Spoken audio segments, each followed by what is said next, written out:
Steelers GM Omar Khan went on the Pat McAfee Show and said Mitch Trubisky is going to be signed to an extension. We'll talk about the impact of that, not just on the pocketbooks and the salary cap potentially, but also on what it means for the quarterback position moving forward for the Steelers, as well as some Joey Porter Jr. talk, all here on the Locked On Steelers podcast. I'm your host, Chris Carter, joined today by Jenna Harner of Channel 11 WPXI. It's going to be a fun episode. Let's get into it. You are Locked On Steelers, your daily Pittsburgh Steelers podcast, part of the Locked On Podcast Network, your team every day.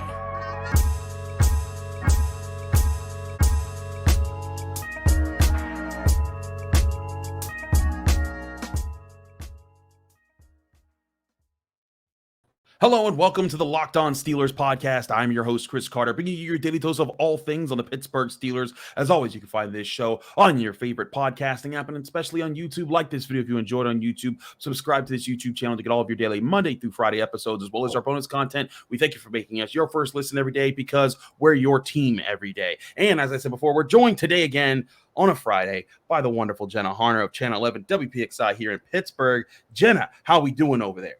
Well, Chris, it is wonderful to be with you on a Friday, as always. Things are great. It's wild. I feel like we're ramping right up again. Rookie mini camps in the books. Now we got OTAs to look forward to next week. What a time. What a time.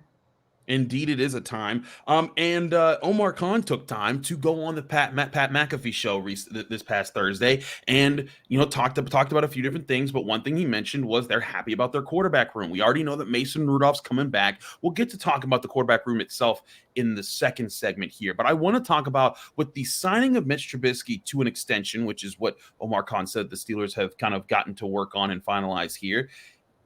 It makes me wonder, one, how much longer is it? But two, if Mitch Trubisky's signing an extension, something tells me that the money that he's signing is probably the way that he's signing this contract is probably going to help the Steelers out contractually this year to free up some extra space. Right now, he's a $10.6 million cap hit. About 2.6 of that is guaranteed. $8 million of that was kind of up in the air, where if the Steelers let him go, they'd get that much back in their salary cap. I don't think that they're going to get $4 million or anything like that back, but they might be able to free up maybe $2-ish million here to add back to their salary cap space. And with the recent releasing of Ahkello Witherspoon, which we covered on yesterday's episode, there's going to be approximately, I think after that, there should be $10 to $11 million. You tack on Mitch Trubisky and maybe some numbers added there, you're maybe talking about the Steelers having anywhere from $12 to $14 million now open in cap space, which to me continues to open up the idea that they want to make something else happen here in the offseason. And Jenna, we've talked about all these different possibilities. I think one is Kwon Alexander and the position of off-ball linebacker, which it's clear they want to address because they brought Kwon Alexander back in. Two is depth at edge rusher. We know that they want it. Nick Herbig's a rookie. Quincy Roche is a guy they just picked back up off of someone else's practice squad after drafting him in the 6th round a couple of years ago. I look at that and I say, okay, maybe not so solidified, but there's also the prospect of making other moves, like maybe extending, signing Alex Highsmith to an extension here and making sure he's a long-term Steeler.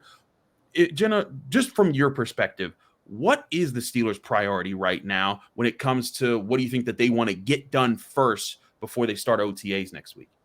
Well, this is a really intriguing possibility because there has been so much talk about, is there going to be an Alex Highsmith contract extension, how talks are going, things along those lines. And I really do seem to think that is probably what they want to make a priority. Again, we know how tight-lipped the Steelers are. So this isn't, they're not putting the bat signal out saying, all right, this is what's going to happen next, people. But this does really intrigue me. And I do think, you and I talk about this all the time, and we hear it from Mike Tomlin. We hear it from Omar Khan. We hear it from Steelers management, front office, Art Rooney II, pretty much across the board.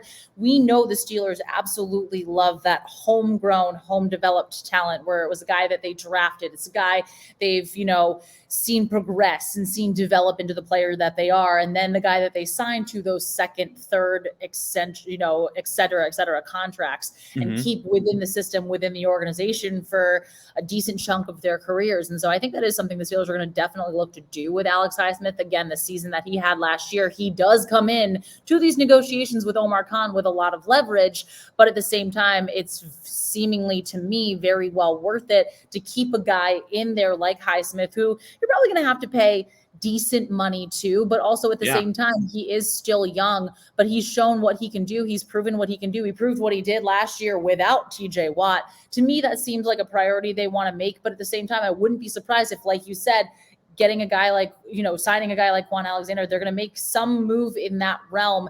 The way that Omar Khan works with the cap, we know how he moves things and how he's called, the cap wizard, things of that nature. Who am I, Mike Tomlin now saying that? That came out of my mouth instinctually, which tells you that we go to too many press conferences where we hear that on repeat. But I would be really intrigued just to kind of see what this is going to signify. But it does feel like the Steelers are going to look to do something. Also, something of note, we know they like to kind of keep some money, not that they're not spending in case of emergency, kind of that break glass in case of emergency type of situation. I agree, and we do know that is absolutely up their sleeve right now. They want to make sure that's ready for that. And I brought this up too as well, not just for if an injury happens, but for like what happened in 2017 when Joe Hayden became available, like in training camp, because the Browns were like, we can't afford to keep him, and they let him go. And then all of a sudden you're like, that's a perfect need. We need to go be able to get that. And they were able to get that because they had saved that space. I'm not saying it's definitely going to happen, but that's part of the Kevin Colbert playbook, which I think will carry over to the Omar Khan playbook, that you might want to make sure that that you have money set aside, ready to go for your team in case A, you need to sign someone because someone got injured, or you need to make a trade of some sort and you have wiggle room to make the trades that you need to make, or B, someone just becomes available that you didn't expect and you happen to be ready for that. So that's absolutely part of this equation here too. But I also think that they kind of have that already, right? Like they have about $10-ish million in cap space. Granted, some of that I think is going to be picked back up when all the rookies sign, because I think Broderick Jones still has to sign his rookie deal. But still, they're in the range where they want to be. Any money that they're adding on right now, as far as salary cap space, I think can go to something else. And I think it goes back to just that question that we're going to keep asking ourselves until it happens. What is the big move that Omar Khan wants to happen? And a big move doesn't have to be grand. It doesn't have to be trading for Aaron Donald or signing J.J. Watt. Please stop bringing that up. I don't think J.J. Watt's happy retired. I think that Mike Tomlin just wants him to come in to build relationships and, good family stuff there with TJ Watt. But real things could be just good depth players like Kwon Alexander would come in. So you supplement the depth at linebacker. So would getting another guy in there, we've talked about other edge rushers like Justin Houston or Leonard Floyd. I'm not so sure how those guys are fit or how willing the Steelers will be to bring in guys like that after what happened with Melvin Ingram, but guys like Rashawn Evans, who's an off-ball linebacker who kind of fits the mold of a Landon Roberts or a Cole Holcomb. All those things to me speak to, if the Steelers were able to get that, it would continue to balance out this very balanced roster where we don't look at it and say, this is the big weakness that can definitely cost them a whole bunch of games this year. I want to say one thing. The tired take is J.J. Watt to play on the Steelers. The wired take is J.J. Watt to be a member of the Steelers coaching staff. I mean, who says no? Dang. Jenna, I think Jenna just broke it right here. Did I J.J. Watt for coaching. Let's go. That's it. J.J. Watt, a coach for the Steelers. New defensive line coach alongside Carl Dunbar, assistant. Jenna, you have broken the code right there. That's why we have Jenna Horner on here, breaking up all the things here. Also, just a quick shout out here, Jenna, if you were to guess right now, according to spotrac.com, which is a lot of it's like overthecap.com with estimations. They have an estimation calculated market value for Alex Highsmith. Could you guess right now what it is and that this number would be pertinent to me? Oh boy, 13.9 million. You are on the dot because you know who I am as a person. Thank you. It is 13.9. Shout out 13.9. Shout out Wes Euler and all my West Virginia friends. I had to get that in the show somehow. We're going to switch topics. We're going to talk about the actual extending of Trubisky and what it means for a quarterback room that's also getting back Mason Rudolph. All that and more here on the Locked On Steelers podcast. I'm your host, Chris Carter, here with Jenna Harner today. But first, before we do any more of that, I want to talk to you guys about our great sponsors at Built Bar. Built Bar sponsors this episode because they have the best protein bars in America. You got to try them right now because they come in so many different flavors. They're covered in 100% real chocolate, and somehow they're not giving you all the fat and the calories that you get from a lot of the tastier treats out there. Yes, this is Built Bar. We talked about this a lot. If you haven't heard me talk about it, get on it right now because they're healthy and they're tasty. Every Built Bar comes covered in 100% real chocolate, and inside that chocolate are amazing flavors that range from churro to peanut butter brownie to coconut almond to brownie batter, all these different flavors, cookies and cream. There's so many different things available. Go to built.com and you can find all the different flavors available. And with each flavor, you're still only getting 130 calories, only 4 grams of sugar, and you're fitting 17 grams of protein in. So you're getting all the gains of the protein and none of the waste of all the fat and calories that are gonna mess you up and take you out of your diet. That's why you got to go get Built Bars right now. And you don't have to go to built.com anymore. If you want to pick some up at Walmart or Sam's Club, they're carrying them right now. Go to your local Walmart, go to the pharmacy section, and you can pick up 4 bar boxes with flavors like cookies and cream, double chocolate, or coconut puffs. You can also go to Sam's Club, run in and grab 13 bar boxes with hit flavors like brownie batter and churro. Trust me, when you try Built Bar, you'll be thanking me later because when you try Built Bar, you'll realize it's the best protein bar in America.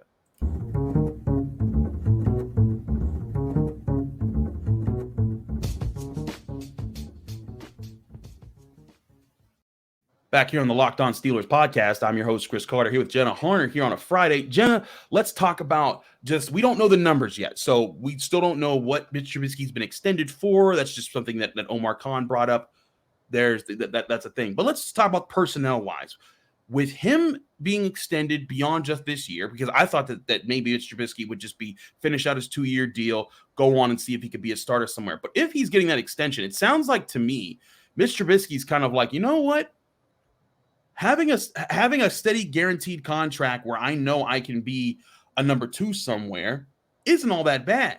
And I think that Mitch Trubisky coming back is also a good thing for the Steelers. You think about when Ben Roethlisberger was entering his prime, the Steelers kept around veteran quarterbacks like Byron Leftwich and Charlie Batch for in case Ben Roethlisberger got hurt and you needed to just hold up the team in those spots. Mitch Trubisky is going to be one of the better backup quarterbacks on the market. And frankly, I think Mason Rudolph is going to be as well when you consider the experience he brings versus a lot of the other backup quarterbacks that are out there and available. So when I look at that, you have Kenny Pickett, the starter, and your second-year player, Mason Rudolph and Mitch Trubisky, who both have multiple starts for your franchise.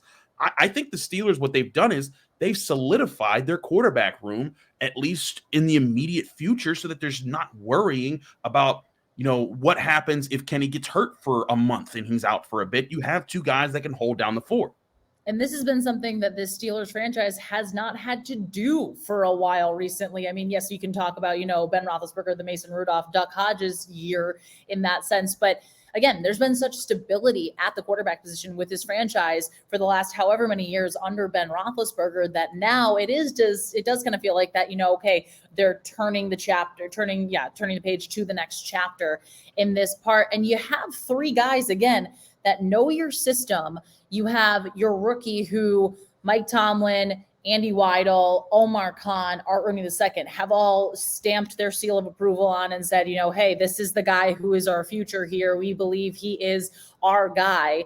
You have Kenny Pickett in that role, but then you have Mitch Trubisky in that experienced. He has the starter role and kind of, or he's been experienced as a starter while at the same time knowing, hey, maybe he is a little bit more suited as a backup, and not to say that in any sort of knock or anything along those lines. It's just the reality of what it is. But you have a guy like Mitch Trubisky who Kenny Pickett can learn under. And I think that's going to go really far. And then again, when your 3rd string quarterback is Mason Rudolph, who knows this system, who started games for this team, who's been used to being in that backup role and can now be that extra set of eyes for the 3 of the guys in the quarterback room.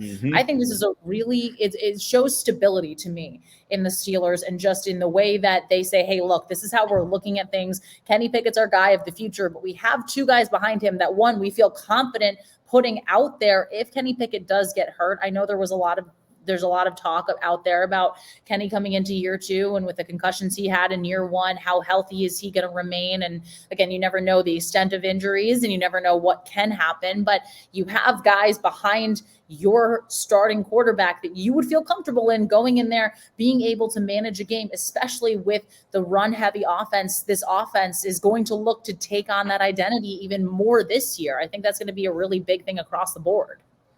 I agree. It's going to be a big thing because also Kenny Pickett, you saw Kenny Pickett last year. Let me tell you that Kenny Pickett last year was still tuned down from the amount that he would sacrifice his body from his days at Pitt. And maybe some of that was coaching from the Steelers to being like, hey, stop diving head first, man. Because Kenny Pickett would do this thing where, like, you know, we all joke about the fake slide and the great moment in the ACC championship game, Jenna. But there were so many times where he would slide like head first because he wanted to get the first down. He wanted to lead the ball. And that's part of his charm and his charisma as a captain. He wants to be that guy that shows like, hey, I'm out here sacrificing everything too. But the Steelers want to protect him. And part of protecting him too is also making sure that while he's learning how to do that, you have someone else ready to take up the mantle of holding down the starting quarterback position while he recovers from whatever injury he deals with. And you hope that that's not another head injury, because if it happens that way, it's going to bring up a lot of Tua Tagovailoa questions that come up that way. But knee injuries, chest injuries, arm injuries, all these things there's so many things that can happen in football. And I think that that's the key right now, Jenna, is, like you said, stability is a big key for the Steelers. And now you have it so that not only is there stability in case an injury happens, but there's stability where when they have a quarterback meeting, all these guys know each other and they can all bring input. They all study things. They've all studied the same things. They've been in the same offense for a while, and they're all going to know some of the similar opponents. So the moments where we saw, even when Mitch Trubisky was dethroned and went from starter to backup, he was there for Kenny Pickett, talking through games, going over things with him, helping him see things on films.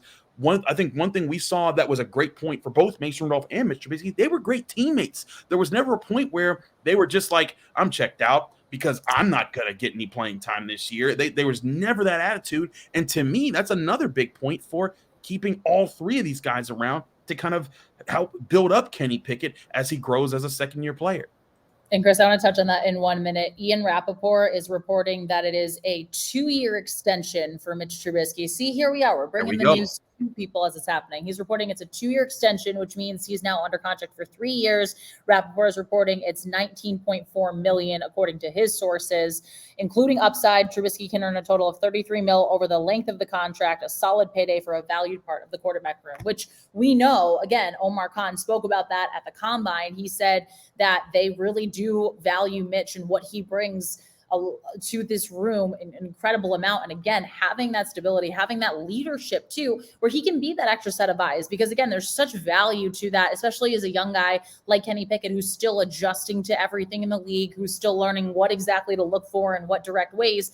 Having a guy like Trubisky, having a guy like Mason Rudolph, being those second set of eyes saying, hey, this is what I'm seeing, when they're on the sideline of games, hey, this is, I'm seeing this. When we see them break those things down on the iPad or the Microsoft Surface tablets, things like that, you really kind of get that sense that they are going to be a part of that in that way. And that's just, again, the ultimate goal here is to help this Steelers team win games. And they're going to be a part of that in that way.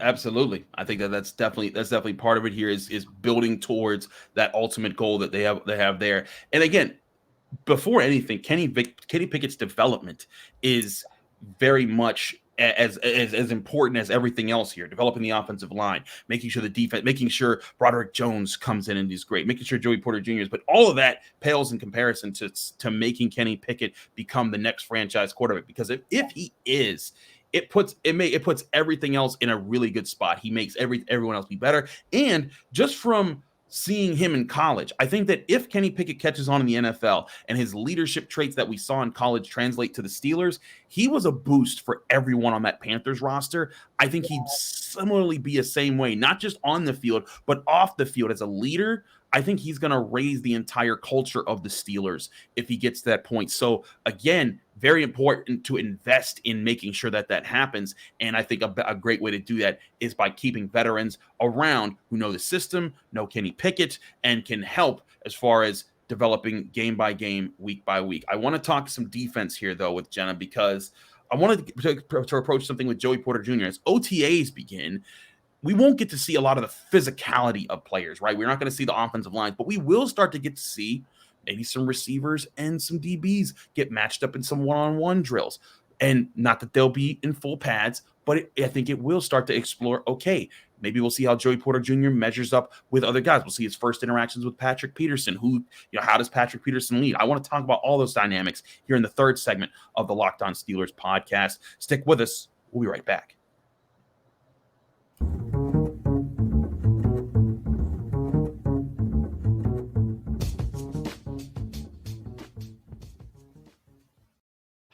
Back here in the Locked On Steelers podcast, I'm your host, Chris Carter, here with Jenna Harner. Jenna, let's talk about this cornerback group because we've been talking about it for a while.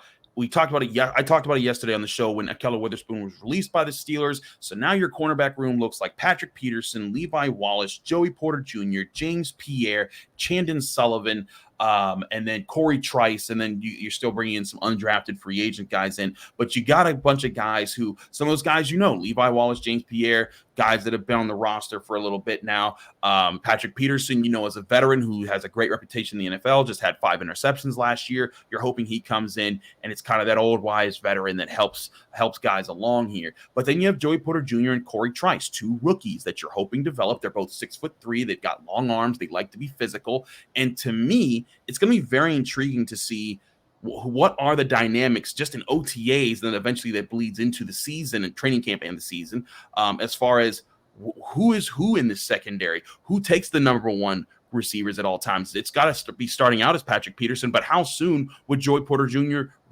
go into that role? These are all things that I'm still pondering over going into OTAs, which start next week. No, absolutely. I'm kind of sitting here with you doing the same, because it was interesting when we heard Terrell Austin, defensive coordinator, talk after they drafted Joey Porter Jr. You could see the excitement in his face, but he also made it a point to say, this isn't really going to be a redshirt year for Joey Porter Jr. They expect him to come in and obviously earn his job, but they expect him to start. And I think that is what you're going to be spending your money when you're spending your draft pick and draft capital on. When you picked him at that 32nd pick, they want him to be that starter. The nice thing is, in my mind, maybe I'm not among the major part of this, the people thinking in this way, but I think it's not the worst thing in the world if he doesn't immediately start game 1, because you have Levi Wallace, and we know the type of rotation that the Steelers like to work in. So this could be kind of that thing.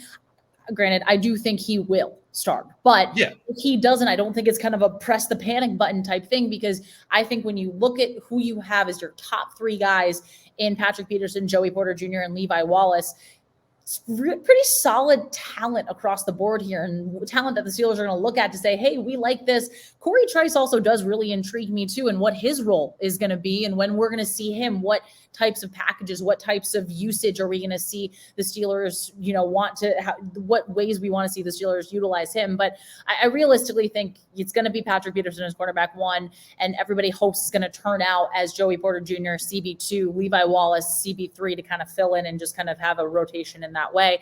But it's really intriguing, and it is going to be fun to watch these battles and to see how quickly Joey Porter Jr. can develop and see what we get from him, because I know in his college days, it was a little bit of a slower start for him. And once he got up to speed, he took off running, pun fully intended there. Absolutely. But, Jenna, like you were talking about, I think that with Joey Porter Jr., there's definitely going to be a learning curve. There's definitely going to be a period. He's going to make mistakes. And my big wondering, too, is, and I talked about this a little bit with Joe Marino, an NFL draft expert we had on the show earlier this week. Check out the Wednesday episode.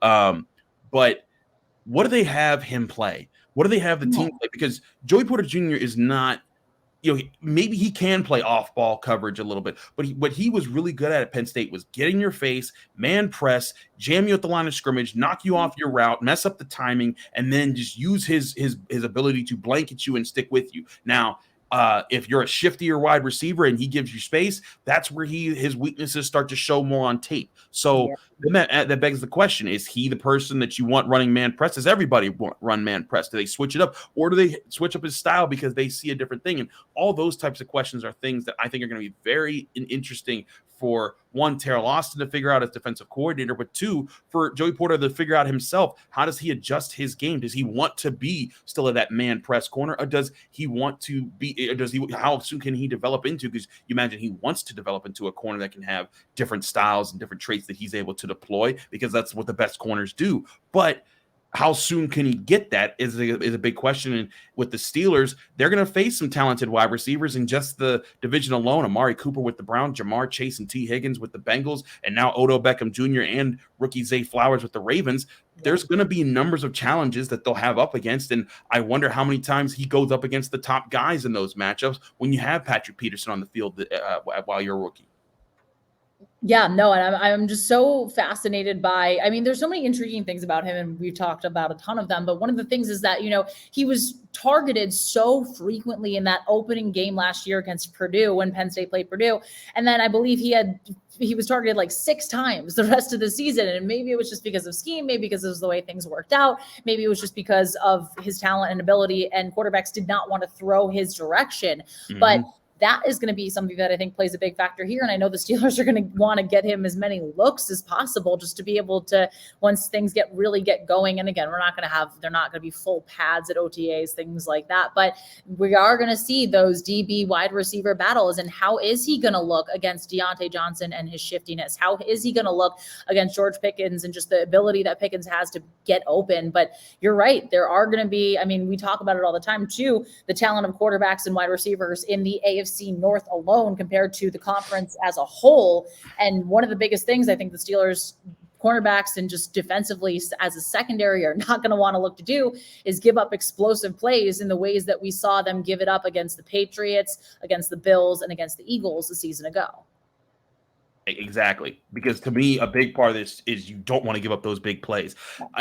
Bills and Eagles were one thing. They got destroyed in those games. They were far and away. But if in just the Patriots game, and I brought this up and someone brought up a good point, was, well, you could also say Gunnar Olszewski's fumble, which is absolutely true.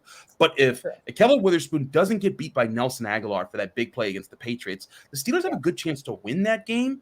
And if they win that game, they're in the playoffs last year. And then who knows what we're talking about for as far as excitement this year. So to me, part of this is also making sure that Joey Porter Jr., your first responsibility before you make plays in the ball, before you becoming an all-star, don't get beat for the big plays. Make sure that the play's staying in front of you. And I think that's something that Steelers corners, the better Steelers corners that they've brought in over the years, they've done a very good job of doing. You go back to that 2019 season and you get to see how few big plays they allowed through the air, and then when you're not allowing those big plays in the air, you're forcing longer drives, and longer drives mean more chances for you as a defense to make plays on the football, for TJ Watt to get home, for Alex Highsmith to go, Cam Hayward, and then also Minkah Fitzpatrick making interceptions. And then the more throws you're having, more chances for all of your guys to make plays on the football. To me, Joey Porter Jr. is going to have a lot of tasks to check off his get ready for the NFL list. But one of the biggest things will be learning how to be that aggressive style of self, because to me, you don't want him to lose that aggression, right, Jenna? But keep that aggression, but also know how to use that aggression without giving up the big play and exposing the entire scheme of your defense. Yeah, and you and I were talking about this before we started recording, but I just remember watching the Bills, what was that, 98-yard touchdown from Josh Allen to Gabe Davis on like the second play of the game. And the way that the Bills press box is structured, you're basically kind of in the corner of the end zone that Josh Allen was throwing it out of.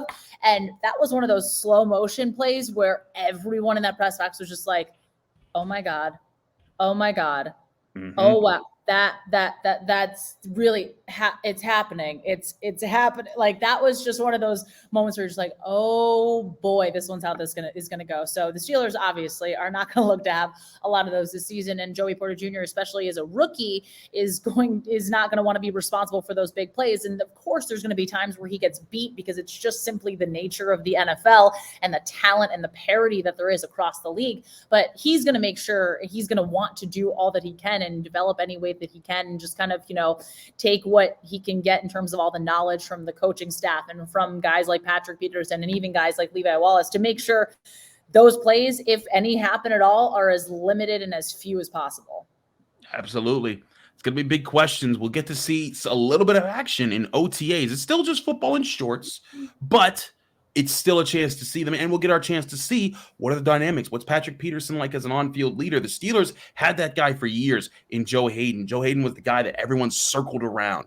When it came to when everyone was stretching and warming up, the corners would all talk to him, and he'd kind of lead the conversations. And you saw that veteran leadership just bleed out into everything. I want to see how Patrick Peterson impact that, and just the overall dynamics of the team. Our first time seeing Kenny Pickett practice as a non-rookie in the NFL. Lots of things to talk about. We will be talking about them next week when OTAs start. Tuesday, Wednesday, Thursday, first OTAs for the Steelers. Jenna, thanks so much for joining us here on the Locked On Steelers podcast. Let people know where they can find you, follow you, and get more of your work. Well, thank you for having me. As always, it's such a pleasure to be here with you and all of our listeners and viewers on a Friday. Happy Friday to everybody. You can find me on Twitter at Jenna Harner11, Instagram, Jenna_Harner. And here on WPXI locally, we'll be covering OTAs next week, and we'll bring in you all the latest storylines from the Steelers headquarters on the South Side. It's going to be great. Absolutely. Do check them out on Channel 11. They do a lot of great work. Thank you to Jenna. And thank you to all of our listeners and viewers here on the Locked On Steelers podcast. I'm your host, Chris Carter. You can follow me on Twitter and Instagram at Carter Critiques. You can find me at the Pittsburgh Post-Gazette, where I cover all things Pitt athletics and run also the North Shore Drive podcast. There where we talk about a lot of different things at Pittsburgh sports there as well. You can also find the Locked On Steelers podcast on your favorite podcasting app, whether that's Apple, Spotify, Google Podcasts, Odyssey, anywhere there, but also YouTube. Like this video if you enjoyed it. Subscribe to this channel for all your daily Monday through Friday episodes, as well as our bonus content. And remember, if you're wanting to help out the show, don't if you can give us a 5-star rating with a positive comment on Apple Podcasts. Do both at the same time. You get a shout out like this person. We have Josh from Lancaster who says Chris Carter and Locked On are the best. You can tell Chris cares about the fans. Chris knows what he's talking about and gets to the point. He always has good guests like Jenna Harner. He keeps you up to date with everything. Love the pod and love Chris Carter's work. Thank you so much, Josh from Lancaster, and for your 5-star review. Please, anyone who can do that, help us out. And if you want to help us out as well, you can please also help us out with our campaign to raise money for the Cystic Fibrosis Foundation. You could donate anything you want as far as this. Just go use the QR code on your screen, or go to the link that's attached to this episode that's going to allow you to donate to the Cystic Fibrosis Foundation. We're raising money to help find the cure for cystic fibrosis, as it impacts tens of thousands of Americans every year. So if you want to donate, if you're a caller who's been calling in but can't get your call on because there's so many people that are calling in all the time, when you call in at 412-223-6644, you can call in and leave your question. Make sure you leave your name, where you're from, and keep your question under a minute. We'll get your question on the air. But if you also donate at least $10, and I see that, I will get your call on the air within a week of your donation. So it's guaranteed to be heard on the show. Thanks to everyone who has donated and to who will donate moving forward. Thanks again to Jenna for joining us here. I'm Chris Carter, back on your screens on Monday. Or do I have a bonus episode planned? We'll find out later on. We'll see you then.